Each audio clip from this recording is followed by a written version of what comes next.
Hey guys, it's Mario from Manga Reviews, and today's review will be on Welcome to the N.H.K. I do hope you enjoy it. So, are you new or old to anime? Well, with Welcome to the N.H.K, it doesn't really matter, and I'll briefly explain why. There's something about this anime, and its effort to keep a well-balanced story, and its grasp at handling subjects such as social anxiety and psychological disorders. If you're looking for something easy to watch, then you're on your way there. I feel if you continue to watch this video, you'll understand why shortly. Just a quick message before I begin, if you don't like what I have to say during the review, please leave a comment below and I'll happily discuss it. And of course, if you appreciate what I have to say, please leave a like, and how about subscribing? It's free, so come on, what do you have to lose?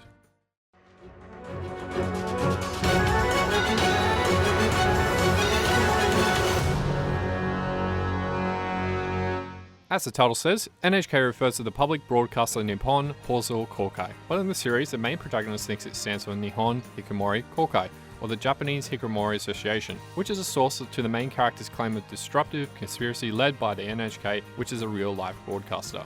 This is a story that deals with hardships in life and how people manage their problems in their own way. The storyline focuses around a 22-year-old antisocial person who gets help from a mysterious girl, one who seems to know a lot about him despite never having met him before. This is yet another story where our main protagonist is a NEET. On most occasions, anime like this start off with characters who shut themselves in from society to play video games, or who love to work as an otaku artist in their own home. So, okay, what's different? Well, the concept of this anime is pretty unique in some ways, like seeing the main protagonist of the anime getting crazier as time goes by, and the use of talking appliances gave the story a bit of a different twist. But moving on with the review, we'll see how it turns out. So let's get on with the story. Tatsuhiro Satou is our main protagonist, who is unfortunately a university dropout and about to enter his 4th year of being a NEET. He leads a secluded life as a hikikomori because he concludes that this has happened due to some sort of conspiracy led by the N.H.K. One day, his solitary life takes a turn though when he meets Misaki Nakahara at his apartment door. This strange girl, who claims that she'll be able to help Saito with his hikikomori problem, offers a contract that every day they would meet in the local park in the evening. Because of this unexpected encounter with Misaki, Saito believes that this is his one chance to fight his greatest fear: society. The characters in the series are pretty strange and weird at the start, so let's talk about them. Okay, Tatsuhiro, how to describe him? Well, he's highly unstable, can be easily manipulated, obsessive, and oftentimes blames the N.H.K conspiracy, which is a fabrication of his mind. Saito also lives in his rented apartment and does not go out to socialize. And sometimes he has these delusions where his appliances and gadgets are shouting at him. So you obviously get the idea that something is actually wrong with him. Moving on. We then have Misaki, who claims to be a participant from the charity project to help Saito with his condition. However, she has a tenacity to lie in the series and is an all-round mysterious character from the get-go. We then have Yamasaki, Saito's former junior in high school, who also is an otaku, and in the past Saito heroically stood up for him when he was getting beaten by some bullies. Since then, he respects Saito greatly. The characters in the series felt right in their placing, and these three were the most enjoyable of them. There are other notable characters in this series, but unfortunately I just don't have time to go over all of them. The animation is highly average because the art is sometimes unique and basic, but this is coming from a perspective from our current time.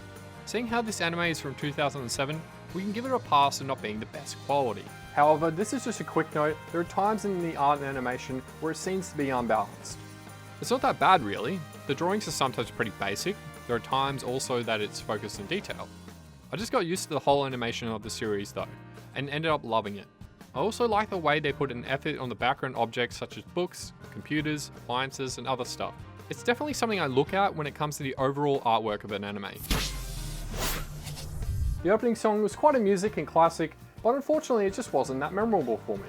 And the only part I liked in the ending theme was the intro music. The drum and fast piano playing after that though, when the voice pops out, was truly bad and one of the few anime endings I wouldn't listen to again unfortunately. The voice quality in this anime is quite high and clear, and each voice actor and actress feels like they are very well suited to their role.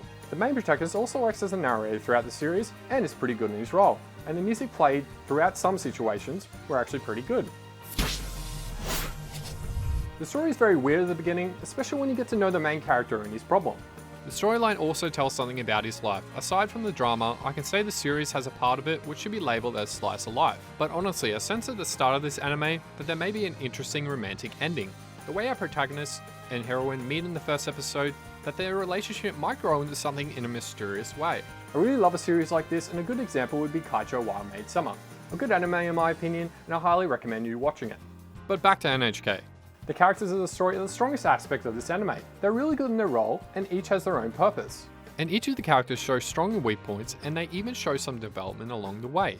The art and animation as mentioned above is highly average, but it's from 2007, so we'll give it a pass there again. There are no other inconsistencies noted, the colours were distributed in a fine way despite there being scenes that the surroundings are too crowded.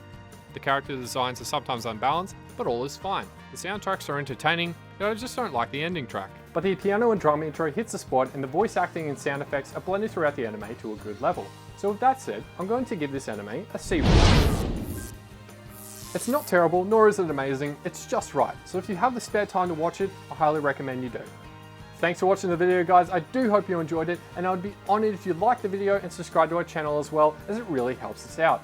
And hopefully I'll see you all again in the next video. Bye bye!